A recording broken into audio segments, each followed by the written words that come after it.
you can't find these manufacturers by going to Google and searching Yeah. who can make a pressure vessel, who can make a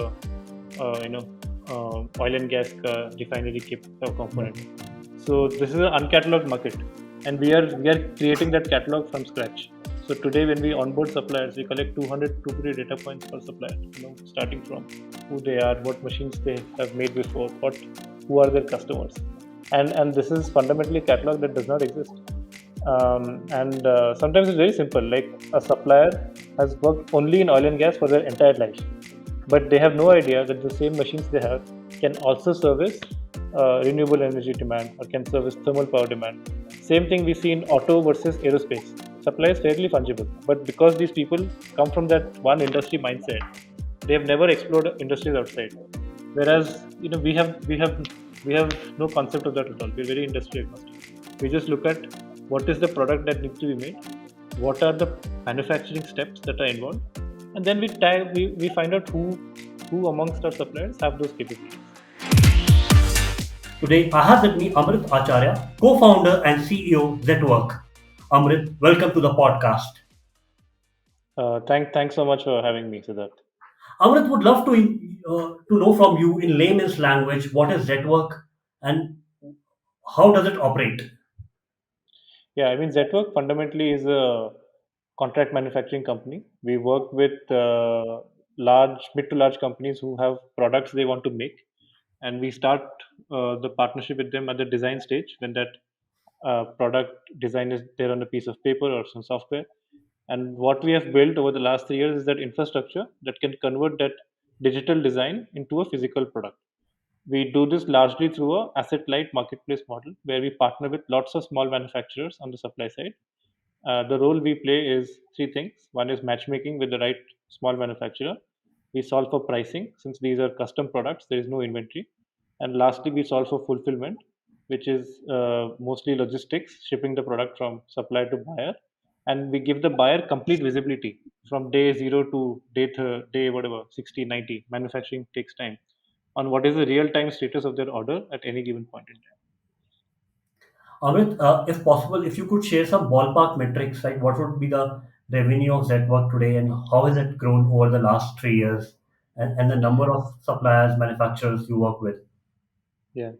No, so we just finished our audited numbers, so I'm happy to share those.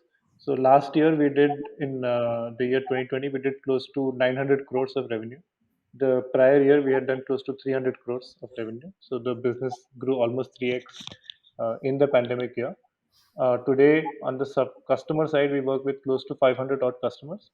On the supplier side, as of September, we transact with around 3,000 suppliers every month. So that's a rough scale of the business. The nature of products can be very diverse. We work with industrial companies to make steel pipes. We also work with same industrial companies to make aircraft engine components. So there is one range of complexity. A steel pipe is a simpler product to make. An aircraft engine, of course, is a very complex product to make. 85% of our business is industrials. 15% of our business is consumer products. So we work with a lot of brands, e-commerce companies, consumer brands. Again, the pitch to these brands is: look, you focus on building your brand. We are your back-end execution partner. We can make that product for you. So we work with apparel companies, we work with electronics companies, we work with kitchen appliances companies. It's a very diverse range of customers we work with. And currently, it's only a marketplace model which exists, or you have built your own set of factories also. Yeah. No, we haven't done that yet. We have done it at a very tactical level. So we do operate like one or two factories where for various tactical reasons. But as a business model, our thesis is there's a lot of depth in Indian manufacturing. There is a lot of small manufacturers who have capabilities. They have done this. They have been able to kind of solve for quality, timely deliveries, etc. But market access is an issue, and also like these small manufacturers don't have the scale to operate their business in a capital efficient manner. So our that's why we've been able to kind of very go horizontal. So we operate to largely solve these two problems. We solve for market access. How can we give more demand to the same set of small manufacturers in a recurring basis? not just give a demand for one time, but give them demand every month, every quarter. Second is how do we help these small manufacturers actually reduce their cost of manufacturing, whether it is centralizing logistics spend, access to working capital, helping them buy raw material. There are a lot of issues a small manufacturer in India faces. So we largely exist to solve these problems. Got it. And what's the current revenue model across these five thousand, 3,000 small manufacturers? Yeah. I mean, it's a very simple business. So we have GMV, which is the total value of the transactions that get executed on the platform.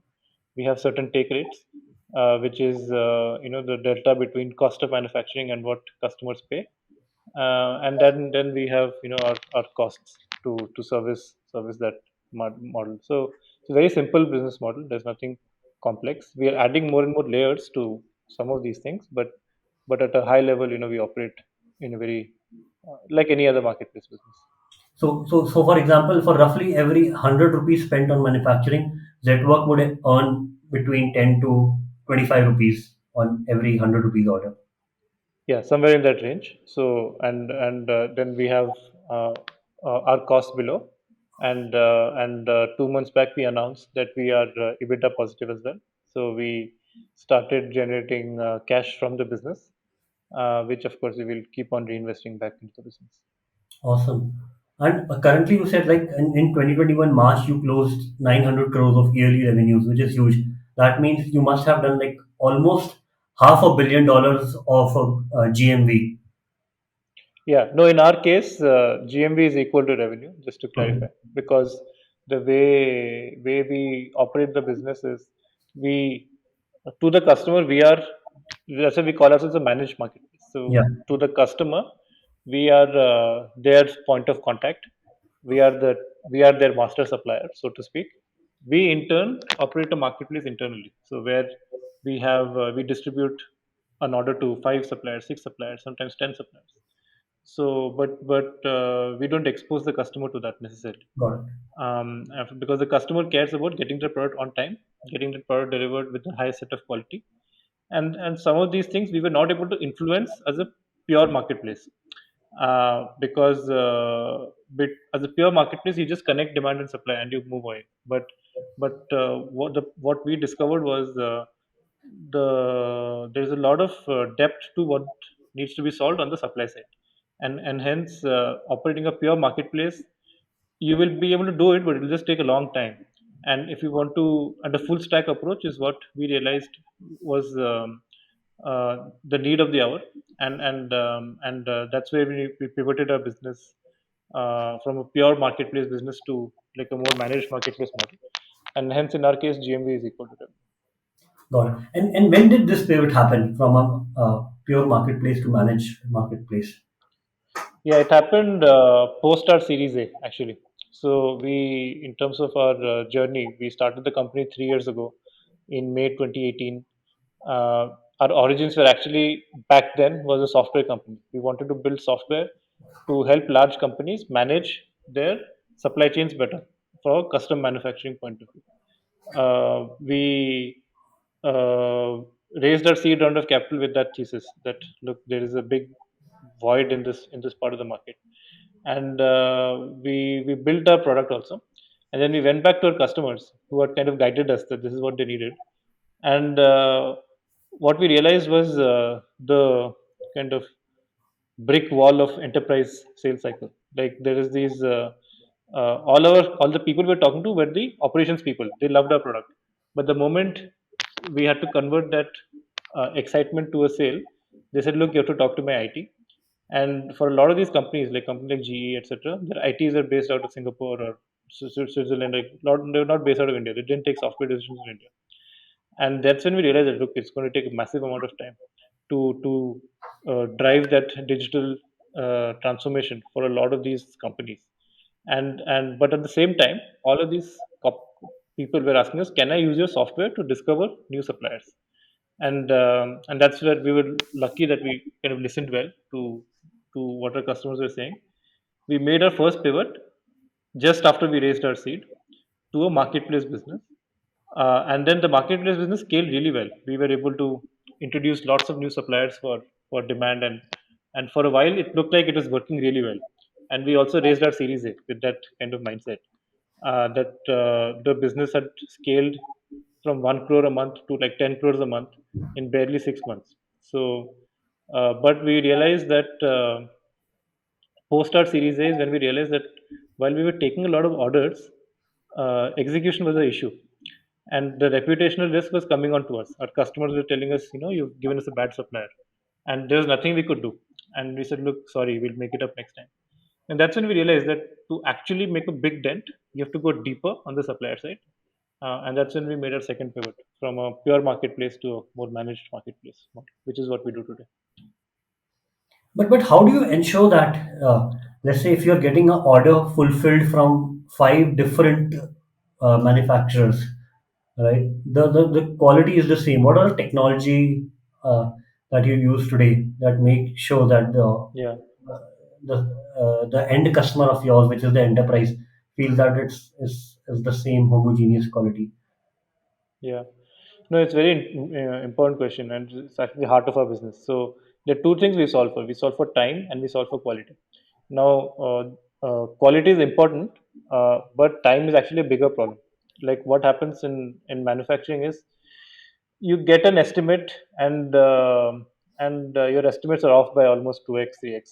It's very similar to, if anyone has experience in building a house, they will know this, that yeah, you theoretically may think that it takes 3 months to build a house or 6 months to build a house, but it'll take a year. And that's because there are a lot of steps in between that determine the overall outcome, and even if one step is off, it kind of pulls everything behind. So the first 2 years we were largely focused on solving the time problem, that if a customer wants 100 pieces in 30 days, how do we make sure we get them 100 pieces in 30 days? And that's when this whole concept of parallel manufacturing actually came from that. It feels very simple, but it's actually an innovation we introduced to the industry. A lot of these guys are used to working one is to one because there's a lot of administrative overhead to manage, six suppliers, as you mentioned, or 10 suppliers, whatever that number is. But for us, because we're solving for industry-wide liquidity, we can work with as many suppliers as possible.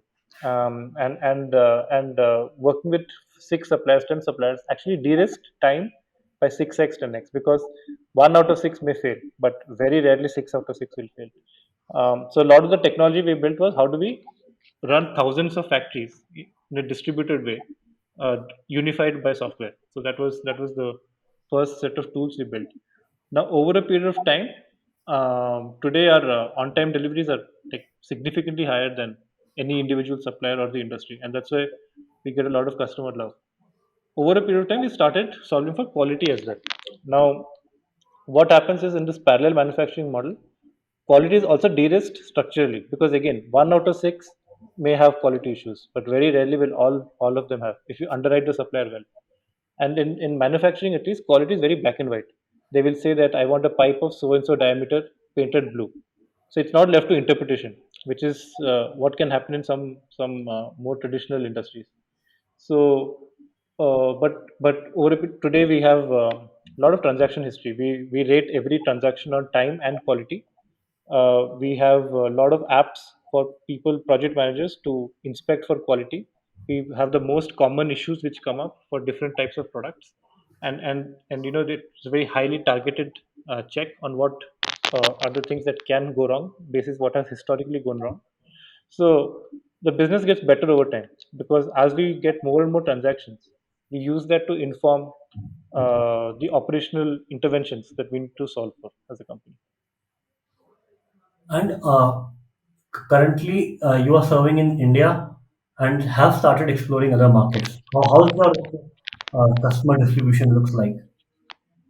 Yeah, it's we are even today largely an India-focused business, and we think there is a lot of depth in India, and in a way, what we are solving, some of these problems have largely been solved in Western markets.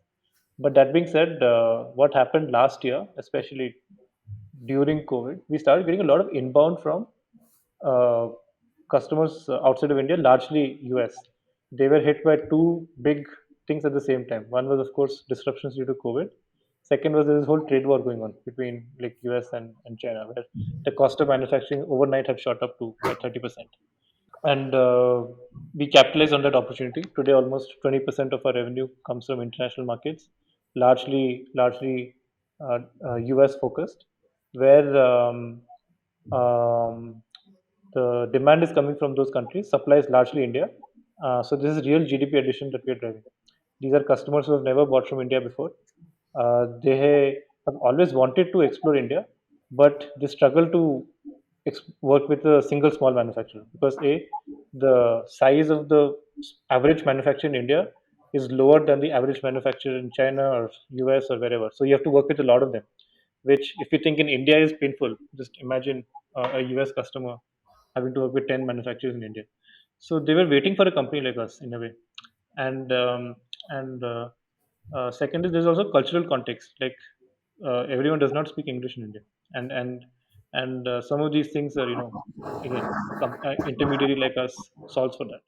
So the average US buyer is also way more technology savvy. Like when we give them real time updates on email, we give a visual updates that this is you gave an order on whatever 10th September, on 20th September this is the progress. It's unbelievable experience for them because for any customer, once they've given an order to a supplier, it's a black box. You have no idea what's going on. You are at the mercy of the supplier typically, and here you have a very different way of thinking where you reverse the script, and we find a lot of buy-in, especially in international markets. And help me understand. So currently, Zetwork is valued like at more than $1 billion in a span of 3 years. So do you think there's a huge probability of becoming $100 billion company in the next 5 years because just the sheer size of the market and the sheer size of the problem? Yeah, 100 billion in 5 years sounds very ambitious, but I definitely think we're sitting on that large of an opportunity. I don't know about timing because I think again valuation is subject to a lot of external things as well as internal things. I think what we can say that we are very much on track to cross the $1 billion of revenue, maybe in the next 6 months, and and and uh, I see us having a pretty strong runway to do even $10 billion of revenue in the kind of next you know 5 years kind of time horizon. So the market depth is very large. As I said, we are doing only industrials. Today, we work with some of the largest consumer brands in India, and we are kind of their back-end manufacturing partner. And we are only exploring more and more pieces of the market where the offering we have is relevant. So I would say we are still very early in where we are, both in terms of timing. As you said, we are only 3 years old as a company, and second, in terms of how much of the market we have really explored.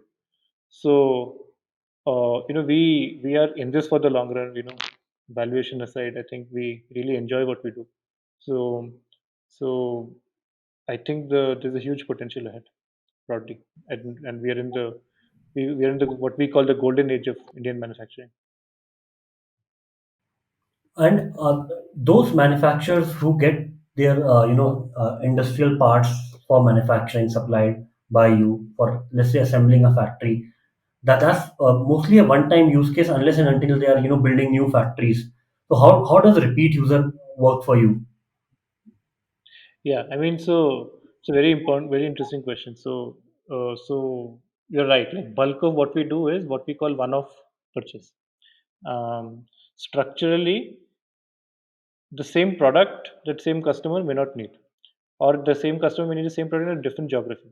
So what happens is repeat for us is at a customer level.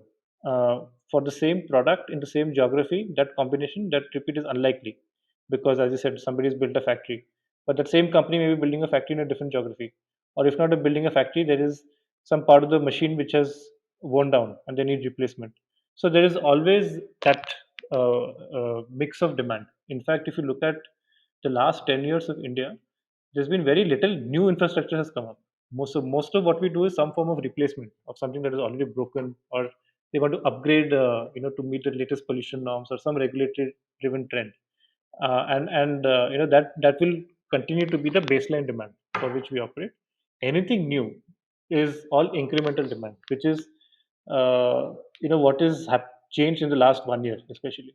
Like in the last 1 year, we see a lot of new investments in infrastructure driven by public spend. A lot of private companies who had slowed down on capex spending because of COVID are now back in action. A lot of consumer companies are moving all of their they used to buy everything from China. They're now starting to move their manufacturing to India. US companies which were previously buying from China are now buying from India. So a lot of the new parts of the market are opening up, which we had not seen in the first 2 years of our existence. And yeah, some of them may be short term, but a lot of them definitely feel like a 10-year long trend, and hence there will always be like a lot of repeat from the same set of customers. And could you please share what has been the minimum in terms of revenue or GMV, the minimum order size, and what has been the maximum order size till now? Yeah, the minimum order size is like $1,000. Yeah. So small prototypes of a part, or for one of our customers, we make these utensils. So like these stainless steel plates and things like that. So those will be all in the sub $1,000 range. The largest order we have got would be in the 20 to $30 million range, single largest order. Um, and and again, it is. I would say we're still discovering what that peak looks like. I think there are potentially going to be opportunities where we may get even $100 million orders. It's not impossible for us, but largely, we're still early in that journey. Got it. But isn't large part of the business is service oriented rather than product oriented, where you're servicing each order and making sure, though you have built in, lots amount of data across these manufacturers, but every order is specific and you need it to be executed specifically. Yes. No, how it converges is on the supply side. So while every order looks different, and they are unique, bespoke items, but the manufacturing process converges at some point. So you have suppliers who specialize in one or many manufacturing processes, and they also specialize in one or many manufacturing commodities. So that's the two by two, a commodity slash process. So for example, you have something like steel fabrication.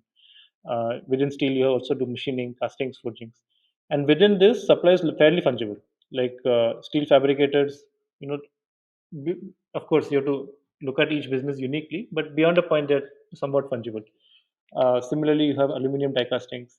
For aerospace, we do a lot of machining. So the convergence happens there, and I would say we are dominant in steel fabrication. We're dominant in aluminum machining, die castings, injection molding is a new category for us. Uh, so we pick and choose categories rather than say that we can do everything. So in fact, we turn down 80 to 90% of business that customers want us to do. So we get billions of dollars of designs every month from customers, and we pick very little of that basis what we have strong capabilities to support, and um, and where we feel that there is enough depth in the market that we want it is interesting for us to pursue for a period of time. And so, but your specialization is, you are not manufacturing yourself. Your specialization Yes. is getting it manufactured, right? Yes. So, in an ideal way, you could have taken, all of the billions of dollars of orders, because Yeah. there is uh, plenty of manufacturers available, right? And Yeah, the but you can't find these manufacturers on by going to Google and searching yeah, who can make a pressure vessel, who can make a oil and gas refinery yeah. component. So this is an uncatalogued market, and we are creating that catalog from scratch. So today, when we onboard suppliers, we collect 200 250 data points per supplier. Starting from who they are, what machines they have made before, who are their customers, and this is fundamentally a catalog that does not exist. And sometimes it's very simple. Like a supplier has worked only in oil and gas for their entire life, but they have no idea that the same machines they have can also service renewable energy demand or can service thermal power demand. Same thing we see in auto versus aerospace. Supply is fairly fungible, but because these people come from that one industry mindset, they have never explored industries outside. Whereas we have no concept of that at all. We're very industry agnostic. We just look at what is the product that needs to be made, what are the manufacturing steps that are involved, and then we find out who amongst our suppliers have those capabilities. And but that being said, we have not cataloged the whole country. It's a large country, and that's the journey we're on essentially in structuring this part of the market and making it more formal. Got it. Uh, and once you onboard a supplier, right? In the last 3 years, what has the delta suppliers have seen in the increase in their revenue and let's say average across these 3,000 suppliers? On average, our suppliers see at least a 20% lift in revenue. It may happen in 2 quarters, it may happen in 4 quarters, but that's the impact that these guys see. And with some of our best suppliers, they see even north of 50-60% increase in revenue. And bear in mind, these are all small businesses. Uh, these are all family-run enterprises largely, and even a 20% to 50% revenue uplift is life-changing for a lot of these guys. That it we sometimes get a lot of photos from some of our suppliers that they bought a new house, they've purchased a new car, and nothing delights us more than to see the average small manufacturing entrepreneur be more successful. And in a way, our business succeeds if the manufacturers we work with succeed. So if they are increasing higher revenue or they're seeing higher take home, somewhere down the line, it benefits us also as a company, because we are in essentially a platform company. We are starting with generating demand for the small manufacturers, but over a period of time, we're layering logistics, we're layering financial services, we're layering uh, raw material purchase. So there's a lot of layers which get added onto the platform, and for any platform, the value they create for stakeholders is far higher than the value they capture internally, and we completely operate with that mindset. Amit, in your journey, there have been two pivots. Can you share the mental models that have worked for you during these pivots? Also, the mental models or processes that have worked for you for scaling the company. Yeah, it's a very interesting question.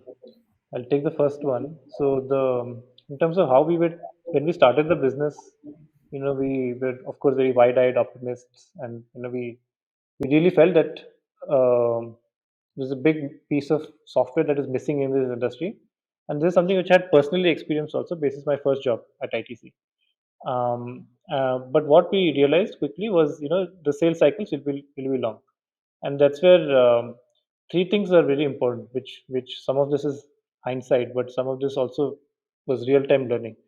One was, the market is constantly giving you feedback, and sometimes that feedback can happen in 1 week, in 1 month.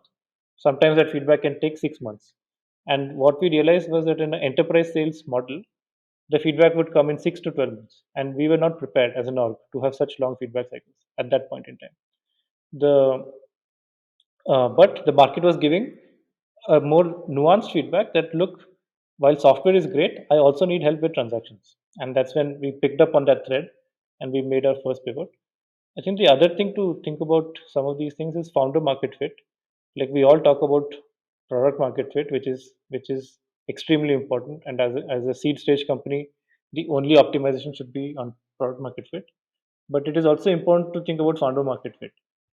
We as founders were not founders who could work with a 12-month sales cycle. There are plenty of companies which can, and we come across many such enterprise sales companies who are really like doing a lot of hard work and winning large enterprise accounts. But it takes time. uh, it's very important to ask that question: do you have founder market fit with the problem you're trying to solve? And we realized that, like, a large sales cycle was not a good founder market fit for us at that point in time. It's very different today. Today we are back to our roots. We are, we're looking at selling software to the same set of companies which we were targeting 3 years ago. But we realized that a faster go-to market, which we discovered by listening to our customers, is a good product market fit for sure, and is also a great founder market fit. So now I would say these are some of the important things. Listening to the customers. Ultimately, as entrepreneurs, you're either changing the market completely or you're making the market more efficient. I think it's important to realize which business you're in. We were very clear that we are not changing the market. Manufacturing is a very traditional industry, but you're making the market better by having new technology, new business models, etc. And if you're making the market better, then the market is constantly giving you feedback, and hence it's important to listen to that feedback and react sooner rather than later. And what about the second piece of it, which is your processes and mental models for scaling the business? Yeah, I mean it's so different. Like this, the journey in the 0 to 1, as I said, was all about finding product market fit. Like that was the only thing that we cared about. Now, product market fit, again, different people have different definitions, but it's hard to really define what it is. But sometimes my analogy is it's like love. When you're in love, you can't really define what does it take for you to be in love. But same thing with product market fit. uh, Beyond a point, you'll start seeing a lot of pull from the market, which is what we started experiencing, rather than pushing into the market. In the first couple of months, we were just trying to sell, sell, sell. But over a period of time, that mix completely changed. Today, as I said, we get billions of dollars of designs and we pick and choose. That's a great example of product market fit, because we have way more demand than what we know what to do. And the business is more constrained on supply rather than the other way around. And um, but there is always that inflection point between that 0 to 1 stage and 1 to n stage. I think once you identify that you're in that scaling stage, the focus changes completely, and it has happened the same for us. And today the focus is largely on building a great org, because once you know what problem you're trying to solve, and you are able to build that culture that we have and we have a decentralized way of working, building great people and letting them solve bits and pieces of that.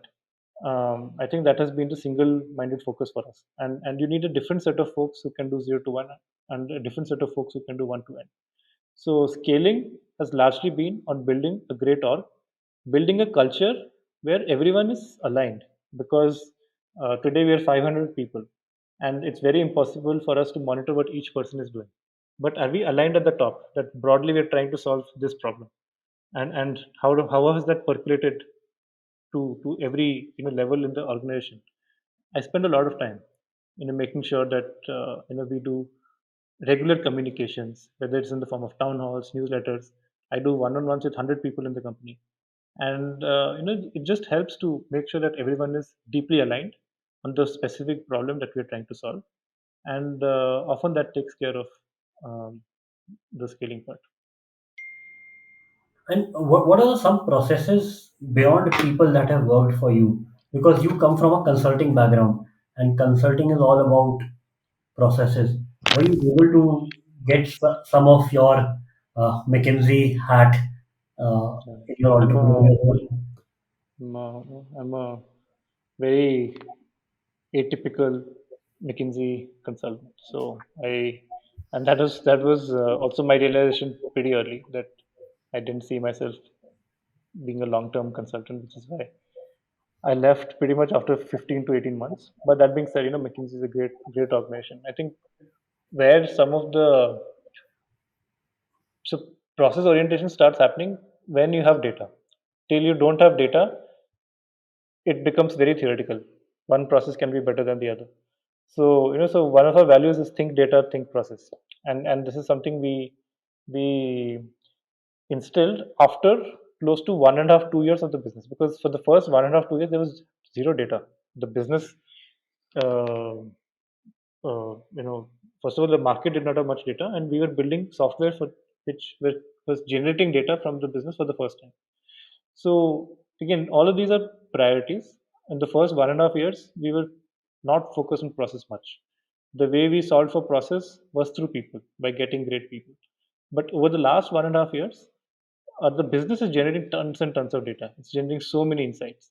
One key insight was, in any manufacturing step, 80% of the delay happens in step one, which is, has the supplier purchased raw material. And but once they have bought the raw material, everything else happens fairly quickly because they need to make sure they rotate their capital. But and this is something we discovered purely by analyzing, just the data that the business was generating. And that's when we said, okay, look, we need to help our suppliers buy raw material better so that we can shortcut that time. And that became a new business vertical for us. So process I think process without data is meaningless. So I think it's important to identify what step in the business journey is a business generating tons and tons of data, and on that you can generate a set of systems and processes which if not automate but guide decision making better. And so we apply a very first principles approach rather than saying this is historically been the best way to do this, and hence we should do the same thing as that. Uh, Amrit, towards fundraising, can you share your fundraising journeys at various points in time and how your approach as an entrepreneur changed towards fundraising during these different set of raises? Yeah, so we've had a fairly kind of though we're 3 years old, we've had multiple fundraisers over the last 3 years, and we've had two pretty tough ones, and actually I would say three pretty tough ones. The first one was the first time we raised capital, which was our seed round. Back then, the company existed only on a piece of paper. In fact, we did not even have a PowerPoint deck because I did not know how to make a pitch deck. So we were just talking about what we wanted to do to investors. And I just recently returned from India, so I actually did not have a big network as well. But fortunately, we got connected to a bunch of folks. And again, this is topic which is not spoken about. Similar to product market fit, I talked about founder market fit. There's this third thing which is investor founder fit. I think that's also extremely important, especially in the earliest parts of the business. And at the very early stage, as I said, the business existed only on a piece of paper, and hence we had to find people who believed in us largely, and that took knocking a lot of doors. We I forget, I don't remember how many people we spoke to, but it was a lot of people. But the good part about fundraising also is you only need a one yes. You don't need 10 yeses. You don't need to be the most popular person in the room. If you have one yes, which is ideally something where there is investor founder fit, which is more probable in the earliest stages because only somebody who is believing in your journey will make that first leap of faith. I think that's sufficient. And whether that one has come from 10 conversations, has it come from 100 conversations, actually does not matter. So so we got lucky in that way that over a 3 month kind of journey, we were able to speak to a lot of investors, and we found great fits with Sasha, who led our seed round at K, and Sequoia joined our round. And that was still fairly challenging. I think the second big challenge we faced was when we were looking to raise our Series C. It was May 2020. I was in the US. I was meeting up. Sorry, March 2020. I was meeting a bunch of investors, and I could see the train wreck happening slowly. But around the third week of March is when Sequoia launched their famous Black Swan letter that this is like a big event in venture, and then the whole world just suddenly the oxygen was taken out of the room. We a lot of the people I was speaking to overnight just shut down, and they said, "Look, we like you guys, but come back to us in a few months. We have no idea what's going to happen to the world." And that's when our existing folks really stepped up. And again, I would say um, building a high conviction capital is very important, especially in today's environment where there is a lot of capital in the market. Term sheets are happening in weeks or not months. As a founder, you should pause and really evaluate whether the conviction that you're getting from the market is a high conviction offer or whether it's a FOMO driven offer. And it's important to distinguish the two because in good times everyone is happy, but when there is a stressful time, only the high conviction folks is the ones who will step in and support the business. And that's been our framework largely in terms of selecting investors. And can you tell us about the journey at, if you could share, what was the total first raise, second Series A raise, Series B raise, Series C, and the subsequent raises? Because that will just help entrepreneurs to see, right, if you build the right set of engines, right, it could happen real fast accelerations. Yeah. First round we raised around $1 million, which is a seed round. Today we would call it a pre-seed or whatever. There's so Yeah. much jargon in the market today. Our next round, our Series A, we raised around 9 million, um, and then the next round we raised around 30 million, and then most recently we did a growth round in February of 100 million, and we did our latest round was announced a month back was another 100 million. And is the 30 million round you are talking about that you were in March 2020 and Yes, yeah, investors shut down their shops temporarily? yes, and we our existing folks stepped up and look, if you are looking to raise capital, take here's an offer from us, and the same set of folks actually led our next 100 million round also. So it's important to have depth in the cap table. I think that's again If you something could which share who are these folks that stepped up during the city 30 all of million? us, all of our investors. So we have Sequoia, we have Excel, we have Lightspeed, we have Greenoaks.